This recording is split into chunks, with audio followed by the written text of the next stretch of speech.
apie mitybą, konkrečiai rekomendacijos, ką žmogus turėtų atkreipti dėmesį ir kokių rekomendacijų laikytis kasdienėje mityboje.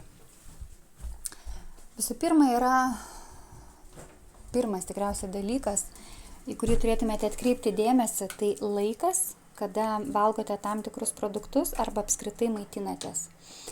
Nereikėtų prisirišti prie laiko, kurį mums formuoja visuomenė, kad mes turim valgyti 3-4 kartus per dieną ar 5 kartus. Tai yra jūsų asmeninis poreikis, kuris gali kisti ir jisai kinta nuo jūsų amžiaus, nuo jūsų tuo metu esančių hormonų pusiausvyros, tinka nuo jūsų gretutinių ligų, sveikatos, jūsų judros, emocinės būsenos ir taip toliau. Turite išmokti klausyti savo kūną. Klausytis tai reiškia ne tik galvoti, ko jis nori, nes labai dažnai tas mūsų kūnas ne tik, kad pasako, ko jis nori, bet jis pataikauja mūsų protui arba mūsų įpročiam.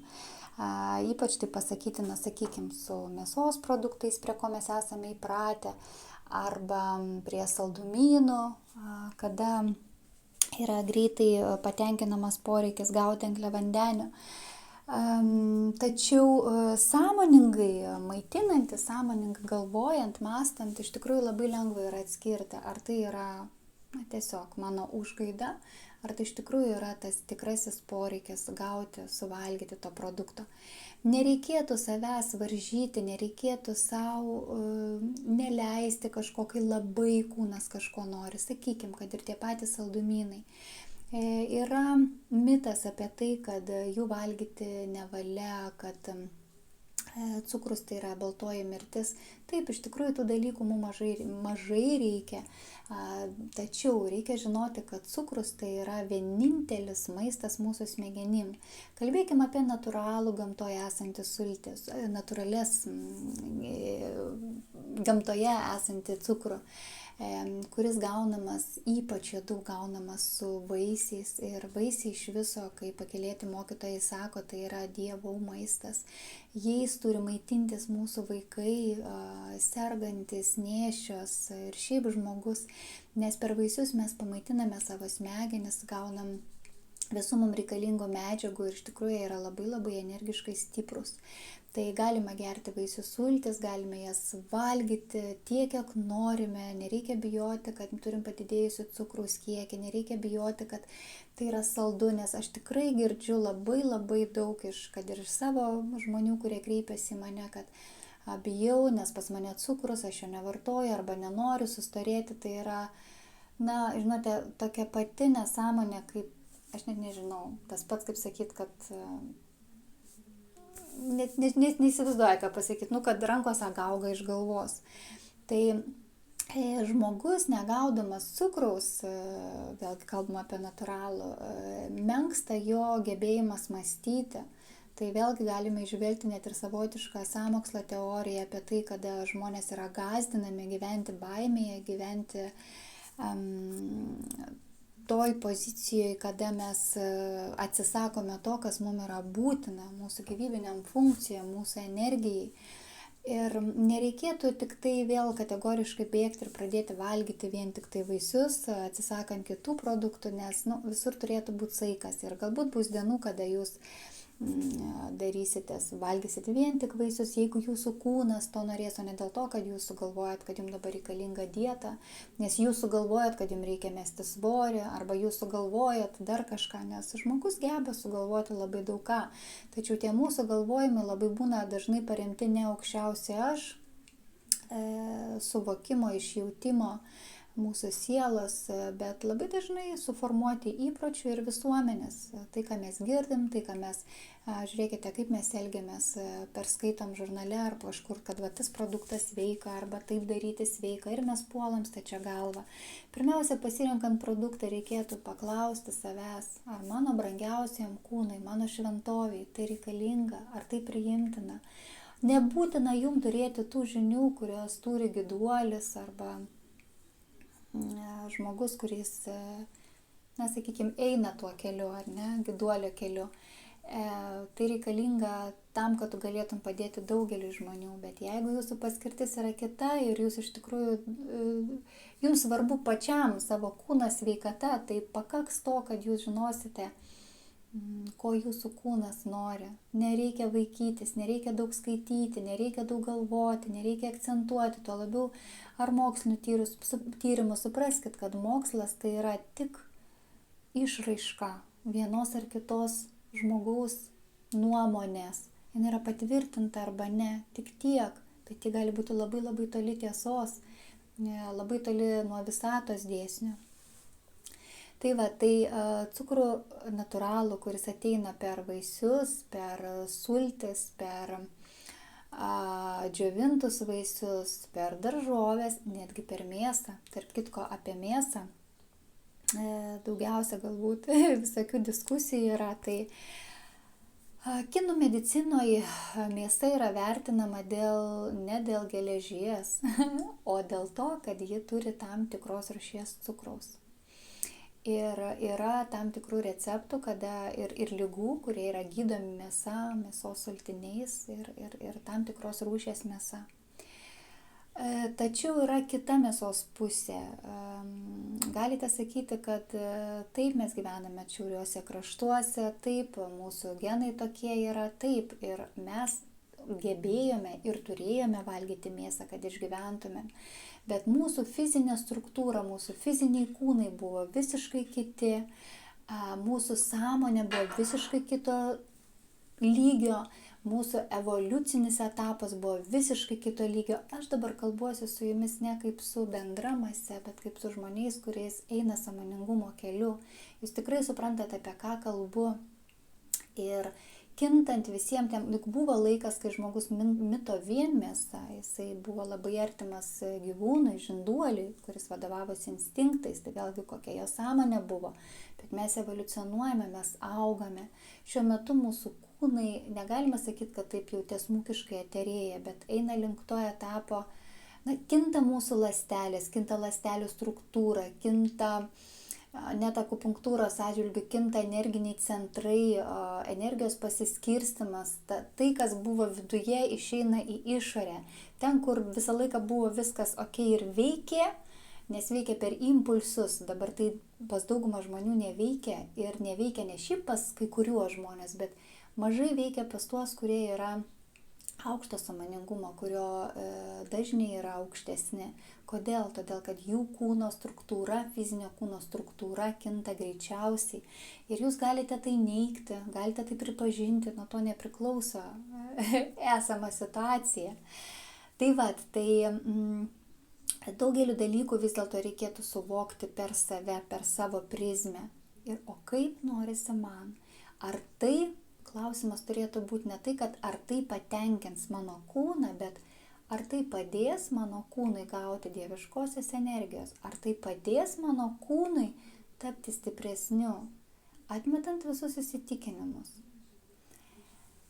Tai dabar grįžkime prie to, tai vat mėsa, dar kartą pabrėšiu, kad yra dalykų, dėl kurių reikėtų valgyti. Kitas dalykas, niekada nerekomenduoju mėsos nutraukti čia ir dabar. Žmogus amžiais valgė, yra genai, nuo to priklauso, kaip išsiskiria mūsų tulžis, kaip virškina mūsų organai, kiek sulčių išsiskiria. Ir plaim žmogus nusprendžia atsisakyti mėsos ir perina prie žaliavalgystės. Tai yra didžiulis šokas organizmui, kada jis nebegali pilnai susitvarkyti su jį papuolusiu maistu. Jis nebežino, ką daryti, kaip virškinti. Ir žmonės prisidaro savo didžiulių bėdų. Jeigu jūs jau to norite, kūnų suvokiate, kad tai reikalinga, kad jūsų iš tikrųjų nebenori kūnas tokios sunkios energijos, nes kintant jūsų kūnui, kintant jūsų sąmonei natūraliai pereinama prie kitos mitybos, visiškai natūraliai. Bet tam turi prisitaikyti viskas. Jūsų vibracijos, jūsų kūnai, energiniai, tiek fiziniai. Ir tik svarbu yra palaiminti, svarbu yra, man labai patiko vienas toksai kaip ir patarimas, kad sako, jūs supraskite, kad gyvūnas realiai ateidamas ant jūsų stalo, jisai paaukoja savo kūną dėl jūsų. dėl to, kad jūs galėtumėt pamaitinti savo kūną. Padėkokit jūs jam, padėkokit ir išlaisvinkit jo sielą. Tai toks mažas patarimas, bet tai yra ne propagavimas, tai kad jūs valgykit mėsą, nes kaip bebūtų, tai yra tikrai žemesnių vibracijų kūnai, tai yra žemesnės energijos, tai yra žemų energinių dažnių informacija, yra ir žudimo, labai gražiai buvo pasakyta pakylėtojų mokytojų laiške, kad jūs sakote, kad jūs nevalgot lavonienos, bet iš tiesų pasižiūrėkite, kas ant jūsų stalo. Tai tiesiog pamastymui, ne kategoriškumui. Žmogus pilnai gali išsimaitinti nuo to, ką jam duoda gamta, iš žolių, iš vaisių, iš miltų. Be galo pilnas ir turiningas jo stalas gali būti. Ir reikia suprasti, kad tiek, kiek mes valgom šiandien dienai, tai yra per daug. Mes turime valgyti tikrai mažiau, bet ne todėl, kad turime valgyti, o todėl, kad kintant mūsų sąmonei, kintant požiūrį į maistą, suvokiant, ką jis mums duoda, dėl ko jis pas mus ateina, kodėl jis yra ant mūsų stalo. Ir neėdant, o tikrai maitinant savo kūną, tai jo kiekiai labai labai sumažėja natūraliai. Nes, kaip ir minėjau per Zoomą, kad nuo mūsų sąmoningumo lygio priklauso, kiek mūsų kūnas gebės priimti tų maisto medžiagų, kurias duoda tam tikras augalas ar daržovė, ar ne. Tai dabar, taip, sekantis punktas tikriausiai yra pienas ir pieno produktai. Vėlgi, vegetarizme tai yra leidžiama ir naudojama, yra mitybų, kur tai yra netoleruojama ar nerekomenduojama daryti. Aš galiu pasakyti, kad pieno produktai tikrai nėra nuodas. Jūs turite stebėti savo kūną, kiek jums norisi gyvulinės kilmės maisto. Turėtumėte atsirinkti vėlgi, kokio energinio lygio tai ateina. Natūraliai tų produktų gali norėtis mažiau arba daugiau. Jeigu jūsų kūnas nuo mažumės arba visada mėgsta pieno produktus, į sveikatą valgykit. Jeigu nemėgsta, tikrai nereikia jų per prievartą naudoti dėl kalcio arba dėl kažkokių priežasčių. Pilnai jūsų kūnas pasiims tų medžiagų iš tų produktų, kuriuos jūs valgote ir kuriuos jisai gerai labai toleruoja. Yra tik tai vieni pagrindiniai dalykai, kurie iš tikrųjų yra labai reikalingi žinoti. Tai, kad pieno produktai yra valgomi ne vėliau kaip iki 4 valandos vakaro. Tai yra labai svarbu. Kodėl? Todėl, kad pieno produktai sukelia gleives mūsų kūne. Tam tikrų biorežimu funkcionuoja mūsų kūnas ir, sakykime, pieno produktus, kurie patenka iki to laiko, puikiai gali organizmą sutvarkyti, išsigleivinti, sakykime, ir viskas būna sėkmingai. Tačiau po 4 valandos, mažėjant mūsų skrandžio rūgščių išsiskyrimui, mažėjant, kintant tam tikriem organizmo procesam, pieno produktai virsta gleivėmis. Ką tai duoda? Tai duoda ir didesnį kūno užterštumą, bet svarbiausias dalykas tai, kad toje terpėje labai sėkmingai vystosi virusai ir bakterijos. Lygiai taip pat kaip dirbtinis cukrus.